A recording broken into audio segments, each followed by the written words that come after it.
ભારતીય સંસ્કૃતિની સિદ્ધિ. વિનોબા ભાવે. સાહિત્ય પ્રકાર લલિત નિબંધ.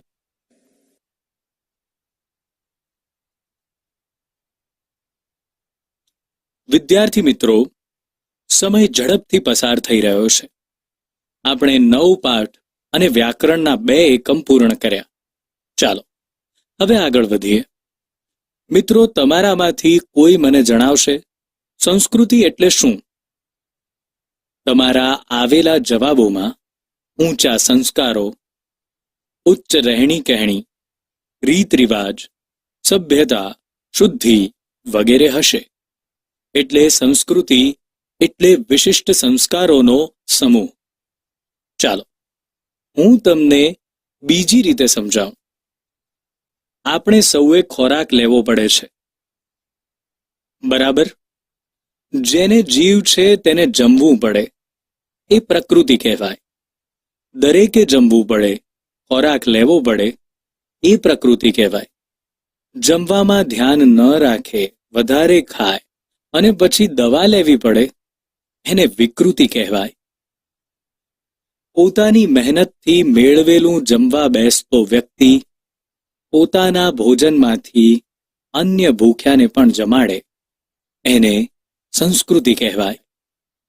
આપણી ભારતીય સંસ્કૃતિ ખૂબ જ પુરાણી છે. આવી સંસ્કૃતિ ધરાવનાર દેશે કઈ સિદ્ધિ મેળવી તે વિશેની, સંસ્કૃતિ વિશેની વાત લેખક વિનોબા ભાવેએ લખી છે. ચાલો એ પાઠ જોઈએ. વિનોબા ભાવેનું પૂરું નામ વિનાયક નરહરી ભાવે છે. તેઓ વિનોબા અને આચાર્યના હુલામણા નામથી પ્રસિદ્ધ હતા. તેમનો જન્મ 11/9/1895 ના રોજ અને 15/11/1982 ના રોજ તેમનું અવસાન થયું હતું. ગીતા પ્રવચનો, વિચાર પોથી, સ્થિત પ્રજ્ઞ દર્શન વગેરે તેમના પુસ્તકો છે. તેમને રેમ મેગ્સેસ એવોર્ડ અને ભારત રત્નથી સન્માનિત કરાયા હતા.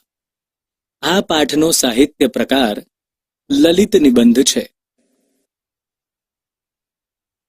પ્રકૃતિ એટલે સહજ સ્વભાવ, સંસ્કૃતિ એટલે સહજ સ્વભાવથી ઉપર ઉઠવું, વિકૃતિ એટલે સહજ સ્વભાવથી નીચે પડવું. પ્રકૃતિ વચ્ચે છે, નોર્મલ છે, સહજ છે. સહજ એટલે કુદરતી અથવા સ્વાભાવિક, અને વિકાર એટલે સ્વાભાવિક ગુણમાં થયેલો ખરાબ ફેરફાર. માણસની એક પ્રકૃતિ હોય છે, એક સંસ્કૃતિ અને એક વિકૃતિ. ભૂખ લાગે છે અને ભૂખ લાગતા માણસ ખાય છે, તે એની પ્રકૃતિ છે. ભૂખ ન લાગવા છતાં માણસ ખાય છે, તે એની વિકૃતિ છે. અને ભૂખ લાગવા છતાં આજે એકાદશી છે, એટલા વાસ્તે ભગવત સ્મરણ માટે માણસ ખાતો નથી, તે એની સંસ્કૃતિ છે. આમ ઉપવાસ કરવો એ સંસ્કૃતિ છે. આપણે મહેનત કરીને ખાઈએ છીએ, તે આપણી પ્રકૃતિ છે.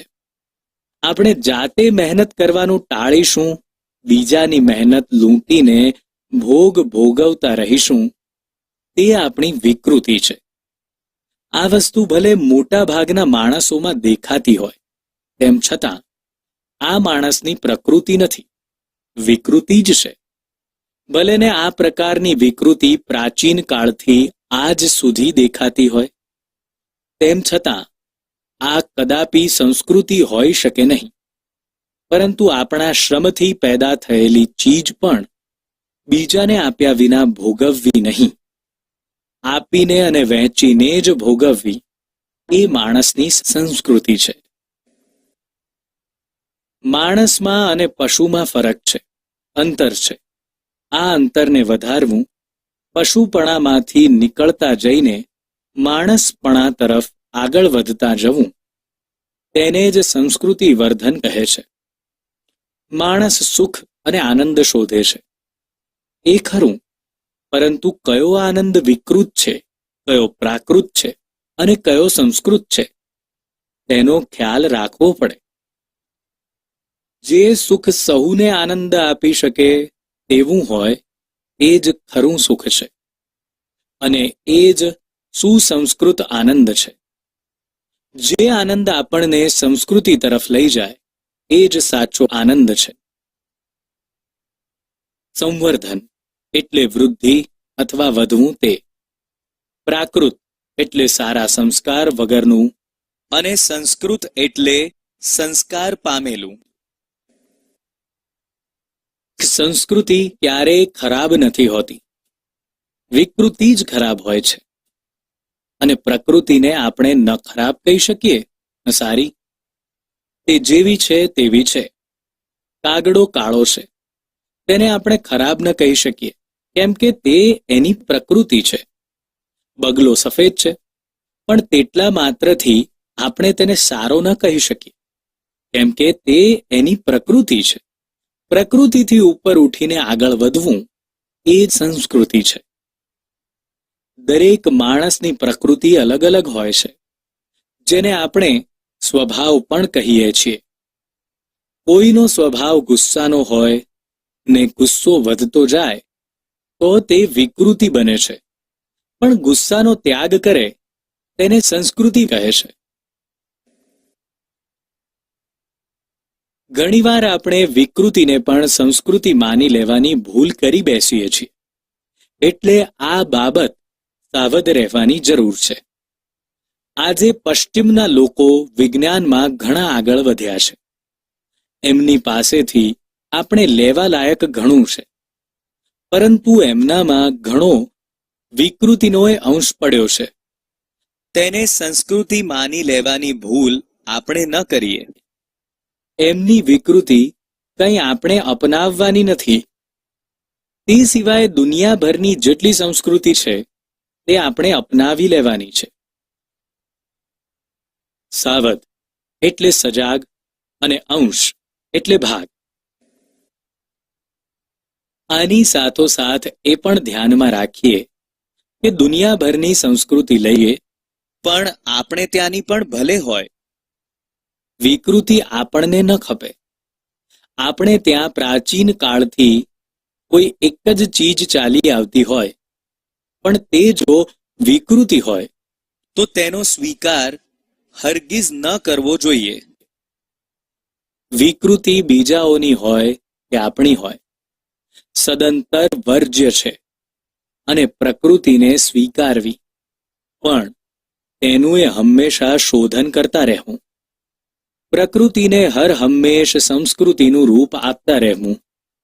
ખાવાનું આપણે ન છોડી શકીએ, કારણ કે તે પ્રકૃતિ છે, પણ માંસાહાર છોડી શકીએ.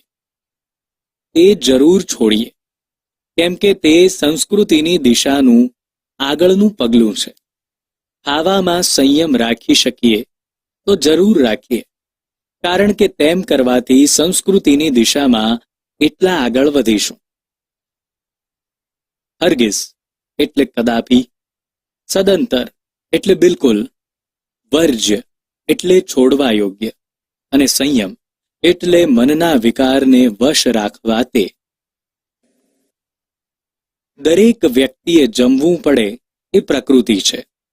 એના પર સંયમ કરવો કઠિન કે અસંભવ છે, પરંતુ આપણે માંસાહારનો તો ત્યાગ કરી શકીએ. માંસાહાર છોડવો એ સંસ્કૃતિ તરફની દિશાનું પ્રથમ પગલું છે. ઘણી એવી બાબતો છે. માંસાહાર એક ઉદાહરણ છે. આપણે કોઈના દુઃખે દુઃખી ન થઈએ તો કંઈ નહીં, પણ એમની મજાક તો ન જ કરીએ. મારું તો માનવું છે કે વિજ્ઞાનની જેમ જેમ પ્રગતિ થતી જશે, માણસમાં વૈજ્ઞાનિક વૃત્તિ જેમ જેમ વધતી જશે, તેમ તેમ વિકૃતિઓ ક્ષીણ થતી જશે અને માણસ સંસ્કૃતિની દિશામાં આગળ વધતો જશે.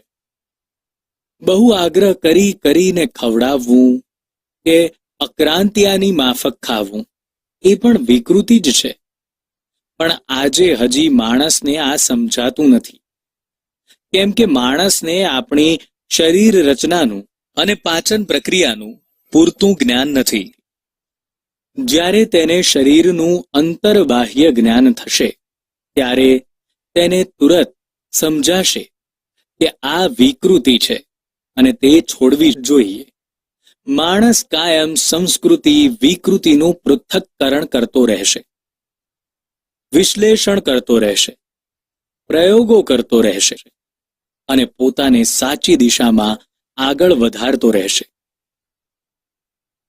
ક્ષીણ એટલે ઘસાયેલું અથવા નબળું, અક્રાંતિયું એટલે બહુ ખાનારું, બાહ્ય એટલે બહારનું, પૃથક્કરણ એટલે અલગ અલગ કરવાની ક્રિયા અથવા વિશ્લેષણ. આવું ભારતમાં થયું છે. અહીં હજારો વર્ષથી માણસ જાત જાતના પ્રયોગો કરતો રહ્યો છે અને તેમાંથી આપણે જેને ભારતીય સંસ્કૃતિ કહીએ છીએ તે નિપજી છે. ભારતની સંસ્કૃતિ પ્રયોગશીલ છે. ભારત પ્રાચીન કાળમાં બહુ જ પ્રવૃત્તિમય હતો. અહીં બહુ પ્રયોગો પણ થયા, તેના નિષ્કર્ષ પણ નીકળ્યા અને તેમાંથી વિવિધ શાસ્ત્રો પણ ઊભા થયા. તેમાં આધ્યાત્મિક દ્રષ્ટિ મુખ્ય હતી. માણસ આધ્યાત્મિક દ્રષ્ટિએ કેમ આગળ વધતો રહે તેની ખોજ નિરંતર ભારતમાં ચાલી. આવી બધી યોજનાઓ આપણા પૂર્વજોએ અનેક પ્રયોગો કરીને ઘડી અને આ આપણો બહુ મોટો વારસો છે. નિષ્કર્ષ એટલે નિચોડ અથવા સાર, આધ્યાત્મિક એટલે આત્માને સંબંધિત, નિરંતર એટલે અટક્યા વગરનું અને પૂર્વજ એટલે પહેલા જન્મેલું. અક્રાંતિયુ શબ્દનો વિરુદ્ધાર્થી મિતાહારી અને બાહ્યનો વિરુદ્ધાર્થી આંતરિક થાય. ભારત માટે એમ કહેવાય છે કે આ એક મોટો સંપન્ન દેશ છે.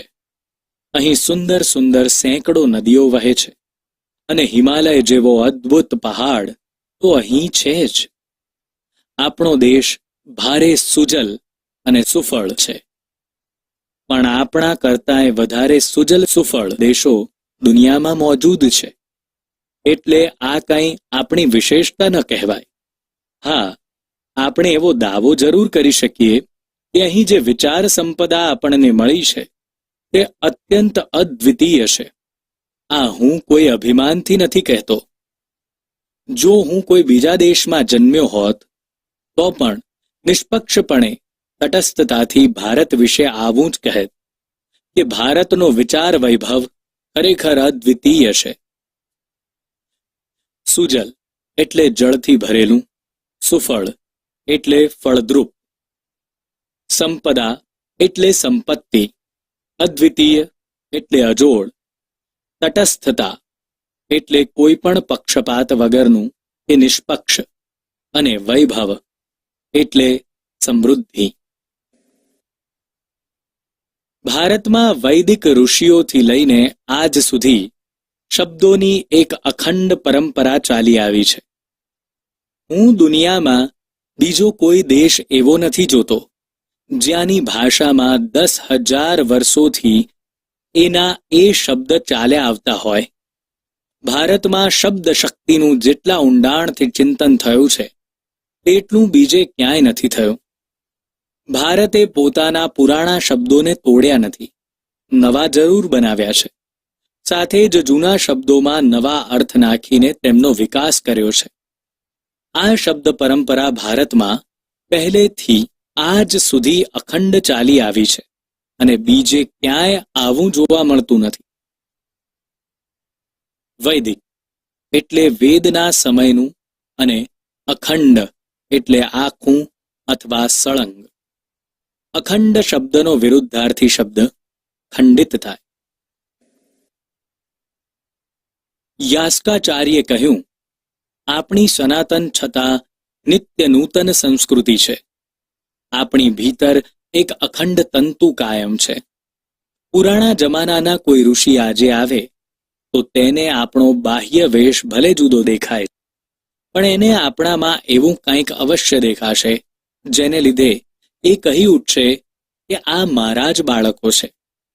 આપણી ભીતર કોઈક શાશ્વત, સ્નિગ્ધ, ચવડ, કઠોર અને જીવતરવાળી વસ્તુ છે જે બદલાતી નથી.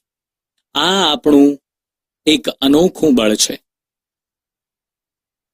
યાસ્કાચાર્ય એટલે પ્રાચીન સંસ્કૃત ગ્રંથના કર્તા અથવા ઋષિ. સનાતન એટલે કાયમથી જે રહેલું છે તે અથવા શાશ્વત. તંતુ એટલે તાંતણો કે દોરો. સ્નિગ્ધ એટલે સુવાળું અને ચવડ એટલે મુશ્કેલીથી તૂટે ફાટે કે ચવાય એવું. હજારો વર્ષોનો આપણો પુરાતન દેશ છે, જ્યારે બીજા દેશોના ઇતિહાસનો આરંભ પણ નહોતો થયો. ત્યારે આપણા પૂર્વજો ગૌરવ શિખર ઉપર પહોંચી ગયા હતા. અનેકાનેક પરિવર્તન આવ્યા, છતાં અહીંની પરંપરા અતૂટ રહી, જે પ્રાચીનતમ કાળ સાથે આપણને જોડી રાખે છે. સ્થળ કાળના ભેદો છતાં અહીં એકતાનું જ દર્શન થાય છે. પુરાતન એટલે ખૂબ જ જૂના સમયનું અને શિખર એટલે ટોચ. પુરાતન સમયમાં જેવી આપણી સંસ્કૃતિ હતી તેવી આજે પણ જોવા મળે છે. આ પરંપરા આજે પણ અતૂટ છે. લેખક કહે છે એમાં જ આપણી એકતાના દર્શન થાય છે. અહીં કહેવાયું છે કે દુર્લભમ ભારતે જન્મ. આપણો આ ભારત દેશ પરમ પવિત્ર દેશ છે, એમ આપણા પૂર્વજો કહ્યા કરતા. દુર્લભમ મહારાષ્ટ્રે જન્મ, દુર્લભમ ગુર્જરેશુ જન્મ એવા વચન તમને અહીં ક્યાંય નહીં મળે. તુલસીદાસજી પણ કહેશે, ભલી ભારત ભૂમિ ભલે કુલ જન્મ. 500 વર્ષ પહેલા ગુજરાતના કવિ નરસિંહ મહેતાએ ગાયું, ભરત ખંડ ભૂતળમાં જન્મી જેણે ગોવિંદના ગુણ ગાયા રે, તે ધન્ય છે. આ જ વાત અસમના શંકરદેવ અને માધવદેવે પણ કહી. ન નરસિંહ મહેતાએ ગુજરાતનો મહિમા ગાયો, ન શંકરદેવે અસમનો મહિમા ગાયો. એકબીજાની ભાષા તો તેઓ જાણતા નહોતા, એકબીજાને નહોતા જાણતા, છતાં ભારત અમારી પુણ્ય ભૂમિ છે અને અમે તેમાં જન્મ પામ્યા, તેથી ધન્ય થઈ ગયા એવું એ બંનેએ અનુભવ્યું અને વ્યક્ત કર્યું. દુર્લભ એટલે મુશ્કેલ. આવી રીતે આખા ભારતનું અભિમાન એ કાંઈ પ્રકૃતિ નથી, બલકે સંસ્કૃતિ છે. જ્યાં એવી ભાષાઓ છે કે ન જાણતો હોય તેને શીખતાંય વર્ષો નીકળી જાય. એવી વિભિન્ન ભાષાઓ અને અપરંપાર વિવિધતાવાળા આ ભૂખંડને એક દેશ માનવો એ સંસ્કૃતિ છે. પ્રકૃતિથી ઉપર ઉઠીને આ સંસ્કૃતિ સધાઈ છે. એવી ભારતીય સંસ્કૃતિને આપણે જાળવવાની છે અને આગળ વધારવાની છે. ભૂખંડ એટલે પૃથ્વીનો તે ભાગ. 2-3 વાક્યમાં ઉત્તર લખો. પ્રશ્ન 1, પ્રકૃતિથી ઉપર ઉઠીને આગળ વધવું એ જ સંસ્કૃતિ છે. આ વિધાન સમજાવો. ઉત્તર, ભૂખ લાગે અને માણસ ખાય એ પ્રકૃતિ છે. ભૂખ ન લાગવા છતાં માણસ ખાય એ તેની વિકૃતિ છે. ભૂખ લાગી હોવા છતાં આજે એકાદશી છે એટલે ભગવત સ્મરણ કરવા માટે માણસ ખાય નહીં, તે તેની સંસ્કૃતિ છે. આમ પોતાની પ્રકૃતિથી ઉપર ઉઠીને એટલે કે પ્રકૃતિ હોય એના કરતાં વિશેષ સારા થવા માટે આગળ વધવું એ જ સંસ્કૃતિ છે. પ્રશ્ન 2, વિનોબાના મતે આપણે કઈ બાબતમાં સાવધ રહેવાની જરૂર છે? ઉત્તર, વિનોબાના મતે આપણે વિકૃતિને પણ સંસ્કૃતિ માની લેવાની ભૂલ કરી બેસીએ છીએ. એ બાબતમાં સાવધ રહેવાની જરૂર છે. પશ્ચિમના લોકો વિજ્ઞાનમાં ઘણા આગળ વધ્યા છે. એમની પાસેથી લેવાલાયક ઘણું છે, એ લેવું. પણ એમનામાં વિકૃતિનો ઘણો અંશ પડ્યો છે. તેને સંસ્કૃતિ માની લેવાની ભૂલ ન કરવી. એમની વિકૃતિ અપનાવવાની નથી. એમની જેટલી સંસ્કૃતિ છે તેને જ અપનાવવાની છે. પ્રશ્ન 3. ભારતમાં કઈ શક્તિ અસ્ખલિત પ્રવાહ રૂપે વિકસિત થતી આવી છે? તેના કારણો કયા છે? ઉત્તર. ભારતમાં વૈદિક ઋષિમુનિઓથી લઈને આજ સુધી શબ્દોની એક અખંડ પરંપરા ચાલી આવી છે. ભારતની ભાષામાં 10,000 વર્ષોથી એના એ શબ્દો ચાલ્યા આવે છે. દુનિયાની કોઈ ભાષામાં આવું જોવા નહીં મળે. ભારતે પોતાના જૂના શબ્દોને તોડ્યા નથી, પણ નવા શબ્દો જરૂર બનાવ્યા છે. ઉપરાંત જૂના શબ્દોમાં નવા અર્થ ઉમેરીને તેમનો વિકાસ કર્યો છે. આ શબ્દ પરંપરા આજ સુધી અખંડ ચાલી આવી છે. આને કારણે જ ભારતમાં શબ્દ શક્તિ અસ્ખલિત પ્રવાહ રૂપે વિકસિત થતી રહી છે. પ્રશ્ન 4. પ્રાચીન સમયના કોઈ ઋષિ આજે આવે તો તે શું કહેશે? ઉત્તર. પ્રાચીન સમયના કોઈ ઋષિ આજે આવે તો તેમને આપણો બાહ્યવેશ ભલે જુદો દેખાય, પણ તેમને આપણામાં એવું કંઈક જરૂર દેખાશે જેથી એ ઋષિ કહેશે કે આ મારા જ બાળકો છે. પ્રશ્ન 5. તુલસીદાસજી, નરસિંહ મહેતા વગેરે ભક્તજનો વિશે વિનોબા શું કહે છે? ઉત્તર. તુલસીદાસજીએ પણ ભારત ભૂમિમાં પોતે જન્મ્યા એનો આનંદ વ્યક્ત કર્યો છે. ભલી ભારત ભૂમિ ભલે કુલ જન્મ. 500 વર્ષ પહેલા ગુજરાતના નરસિંહ મહેતાએ પણ આ જ વિચાર તેમના પદમાં રજૂ કર્યો. ભરત ખંડ ભૂતળમાં જન્મી જેણે ગોવિંદના ગુણ ગાયા રે. આ જ વાત અસમના શંકરદેવ અને માધવદેવે પણ કહી. આ લોકો એકબીજાની ભાષા જાણતા નહોતા, એકબીજાને પણ જાણતા નહોતા, છતાં ભારત અમારી પુણ્યભૂમિ છે અને એમાં જન્મ્યા તેથી તે ધન્ય થઈ ગયા. એમણે આ અનુભવ્યું અને પદોમાં વ્યક્ત કર્યું. નીચેનો પરિચ્છેદ વાંચી તેની નીચે આપેલા પ્રશ્નોના ઉત્તર આપો. ઉપવાસ કરવો એ સંસ્કૃતિ છે. આપણે મહેનત કરીને ખાઈએ છીએ, તે આપણી પ્રકૃતિ છે.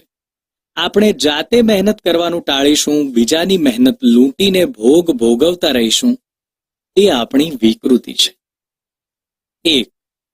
બીજાની મહેનત લૂંટીને ભોગ ભોગવવાની વૃત્તિને શું કહેવાય છે? ઉત્તર. વિકૃતિ. 2. ઉપવાસને લેખક શું કહે છે? ઉત્તર. ઉપવાસને લેખક સંસ્કૃતિ કહે છે. 3. પ્રકૃતિને સમજાવવા લેખકે શું કહ્યું છે? ઉત્તર. પ્રકૃતિને સમજાવવા લેખકે કહ્યું છે કે આપણે મહેનત કરીને ખાઈએ છીએ તે આપણી પ્રકૃતિ છે. 4. આ પરિચ્છેદને યોગ્ય શીર્ષક આપો. ઉત્તર. સંસ્કૃતિ, પ્રકૃતિ અને વિકૃતિ. 7-8 વાક્યમાં ઉત્તર લખો. પ્રશ્ન 1. ભારતીય સંસ્કૃતિની સિદ્ધિ પાઠમાંથી ભારતીય સંસ્કૃતિની વિશેષતાઓ લખો. ઉત્તર.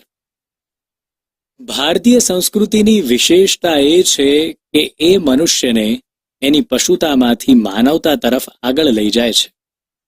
કારણ કે એ સંસ્કૃતિ વર્ધન છે. તેની પાસે સુંદર વિચાર વૈભવ અને આધ્યાત્મિક વિચાર સંપદા છે. ભારતીય સંસ્કૃતિએ શબ્દોની એક અખંડ પરંપરા જાળવી રાખી છે. શબ્દ શક્તિ અસ્ખલિત પ્રવાહ રૂપે વિકસિત થઈ છે. ભાષાઓ બદલાઈ છે, પણ આપણી જ્ઞાન પરંપરા ખંડિત થઈ નથી. ભારતીય સંસ્કૃતિએ સ્થળ કાળના ભેદો છતાં એકતાનું દર્શન કરાવ્યું છે. ભારત દેશમાં તુલસીદાસ, નરસિંહ મહેતા, શંકરદેવ અને માધવદેવ જેવા અનેક ભક્તજનોએ આપણી ભારતીય સંસ્કૃતિને જાળવી રાખી છે. જે સંસ્કૃતિ વિભિન્ન ભાષાઓ અને અપાર વિવિધતાવાળા આ ભારત દેશને એક માને છે, એ જ આપણી ભારતીય સંસ્કૃતિની સિદ્ધિ અને વિશેષતા છે. પ્રશ્ન 2. પ્રકૃતિ, વિકૃતિ અને સંસ્કૃતિ વચ્ચેનો ફરક દર્શાવી સંસ્કૃતિ વર્ધન કોને કહેવાય એ સ્પષ્ટ કરો. ઉત્તર: માણસે સૌ પ્રથમ પ્રકૃતિ, વિકૃતિ અને સંસ્કૃતિ શું છે એ સમજવું જોઈએ. જેમ કે ભૂખ લાગે અને માણસ ખાય એ તેની પ્રકૃતિ છે. ભૂખ ન લાગવા છતાં અક્રાંતિયાની જેમ ખાય એ તેની વિકૃતિ છે. ભૂખ લાગી હોય પણ એકાદશીને કારણે ભગવત સ્મરણ કરે અને એક દિવસ અન્નનો ત્યાગ કરે તો એ તેની સંસ્કૃતિ છે. એ જ રીતે મહેનત કરીને ખાય તે પ્રકૃતિ છે. મહેનત ન કરે અને બીજાની મહેનતને લૂંટીને ભોગ ભોગવે એ વિકૃતિ છે. પરંતુ પોતાના શ્રમથી પેદા થયેલી વસ્તુ વહેંચીને ભોગવે એ માણસની સંસ્કૃતિ છે. જ્યારે માણસને પ્રકૃતિ, વિકૃતિ અને સંસ્કૃતિ વચ્ચેનો ફરક સમજાશે ત્યારે એને ખ્યાલ આવશે કે સુખ સૌને આનંદ આપી શકે એ જ ખરું સુખ છે અને એ જ સુસંસ્કૃત આનંદ છે. જે આનંદ આપણને સંસ્કૃતિ તરફ લઈ જાય એ જ સાચો આનંદ છે. આ હકીકત માણસને સમજાય ત્યારે જ એ પશુપણામાંથી બહાર નીકળીને માણસપણા તરફ એટલે કે સંસ્કૃતિ તરફ આગળ વધતો જશે. એને સંસ્કૃતિ વર્ધન કહેવાય. પ્રશ્ન 3. માણસ ક્યારે સંસ્કૃતિની દિશામાં આગળ વધતો જશે? ઉત્તર: દુનિયાભરની સંસ્કૃતિ સ્વીકારવાની, પણ વિકૃતિને નહીં. પ્રાચીન કાળથી ચાલી આવતી ચીજ વિકૃતિ હોય તો તેનો પણ બિલકુલ સ્વીકાર કરવો નહીં.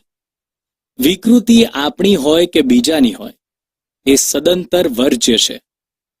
પ્રકૃતિને સ્વીકારવી, પણ તેનું એ હંમેશા શોધન કરતા રહેવું અને પ્રકૃતિને સંસ્કૃતિનું રૂપ આપતા રહેવું. જેમ કે ખાવાનું આપણે ન છોડી શકીએ પણ માંસાહારનો ત્યાગ તો જરૂર કરી શકીએ. એમ કરવાથી આપણે સંસ્કૃતિની દિશા તરફ એક ડગલું આગળ વધીશું. ખાવામાં પણ સંયમ રાખી શકીએ તો એ પણ સંસ્કૃતિની દિશા તરફ આપણી ગતિ છે. આમ માણસ હંમેશા સંસ્કૃતિ અને વિકૃતિનું પૃથક્કરણ કરતો રહેશે, તેનું વિશ્લેષણ કરતો રહેશે. ત્યારે જ માણસ સંસ્કૃતિની સાચી દિશામાં આગળ વધતો જશે. પ્રશ્ન 4. ભારતની સંસ્કૃતિ પ્રયોગશીલ છે. વિનોબાના આ વિધાનને સ્પષ્ટ કરો. ઉત્તર: ભારતની સંસ્કૃતિ પ્રયોગશીલ છે કેમ કે હજારો વર્ષથી માણસ જાત જાતના પ્રયોગો કરતો રહ્યો છે અને તેમાંથી આપણે જેને ભારતીય સંસ્કૃતિ કહીએ છીએ તે નિપજી છે. પ્રાચીન કાળમાં વિવિધ આધ્યાત્મિક પ્રવૃત્તિઓ થઈ, બહુ પ્રયોગો થયા, તેમાંથી નિષ્કર્ષ પણ નીકળ્યા. અનેક શાસ્ત્રો પણ રચાયા. બ્રહ્મચર્યની પ્રતિષ્ઠા, ગૃહસ્થાશ્રમના નિયમો, વાનપ્રસ્થ ધર્મની કલ્પના, સંન્યાસનો આદર્શ, માંસાહારનો નિષેધ, ખેતી માટેનો આદર, શિક્ષણ ઉપર રાજ્ય સત્તાનો અધિકાર ન હોવો, કોઈ પોતાનું કામ છોડીને નફા ખાતર બીજાના કામોમાં દખલ ન કરે એવી વ્યવસ્થા, આવા અનેક પ્રયોગો ભારતમાં થયા. એમાં વર્ણ વ્યવસ્થા, આશ્રમ વ્યવસ્થા, યોગાભ્યાસ, ભક્તિ, તત્વજ્ઞાન ને દર્શન, ગુણ વિકાસ વગેરેના નામે અનેક પ્રયોગો થયા. એમાં આધ્યાત્મિક દ્રષ્ટિ મુખ્ય હતી. માણસ આધ્યાત્મિક દ્રષ્ટિએ કેમ આગળ વધતો રહે તેની ખોજ સતત ભારતમાં ચાલી. આવી તમામ યોજનાઓ આપણા પૂર્વજોએ અનેક પ્રયોગો કરીને તૈયાર કરી છે. એ દ્રષ્ટિએ જોતા ભારતની સંસ્કૃતિ પ્રયોગશીલ છે.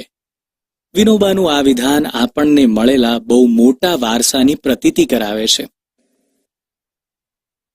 પ્રવૃત્તિ: કોઈ પણ 5 ભારતીય ઋષિઓના પ્રદાન વિશે ટૂંકમાં લખો. ભારતીય સંસ્કૃતિની વિશિષ્ટતાઓની યાદી લખો.